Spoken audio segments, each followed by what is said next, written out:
And before arriving in El Paso this afternoon, the president said this morning that he favors expanding background checks. And right now, Governor Greg Abbott is also pledging aggressive action in response to the deadly shooting in this state. Political reporter Jack Fink joining us in studio to continue our team coverage and where we stand with what the governor is interested in doing. Jack? Well, Doug, the governor announced $5.5 million in immediate state funding to help survivors and the victims' families deal with what he called a catastrophe. He also said he and state leaders are open to every idea to protect the people of El Paso and all of Texas from mass shootings. Our job is to keep Texans safe. If we take that job seriously, we will act swiftly and aggressively to achieve it. After meeting with state leaders, Governor Greg Abbott announced a series of roundtable discussions in Austin, El Paso, and possibly elsewhere to develop and enact ways to prevent mass shootings like the one in El Paso. The roundtables are similar to those he held last year after the deadly Santa Fe high school shooting and will feature experts in a variety of areas. Experts who have dealt with these issues before, who can give us advice on laws that can be proposed, on executive action that I can take, on things that we can do immediately. President Trump expressed his interest today in developing red flag laws to keep guns away from dangerous people and expanding background checks for gun purchases. There's a great appetite, and I mean a very strong appetite, for background checks, and I think we can bring up background checks like we've never had before. I think both Republican and Democrat are getting close to a bill to doing something on background checks. Democratic Congressman Mark Vesey of Fort Worth said he's willing to work on red flag laws, but says Democrats are waiting for Republicans to act on background checks. He should tell Mitch McConnell that the Senate needs to come out of recess and that they need to do their work and that they need to pass it and send it to his desk. That's what he needs to say. We've passed a background check bill. It's sitting on Mitch McConnell's desk right now.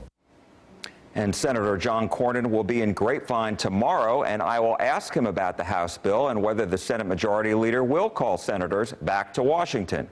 As a result of the governor's roundtable discussions following the Santa Fe high school shootings last year, state lawmakers did pass mental health and school safety initiatives. So question, you're inside this whole game here, and the optics of a roundtable are obviously very good. We feel as though our lawmakers are getting together and our leaders are getting together and trying to come up with solutions. What do you expect, though, knowing how the process works as far as the governor's roundtable discussions? Will we see something real come out of it and tangible? I think so. I do believe that the governor and the state leaders will take action. The question is what?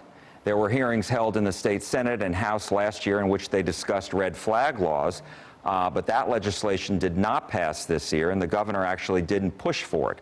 And so we'll see what his position and Lieutenant Governor Dan Patrick's position will be on that and other proposals discussed. And before we let you go, there have been certain leaders in this state critical of the president's stance, obviously, and rhetoric and everything on Twitter.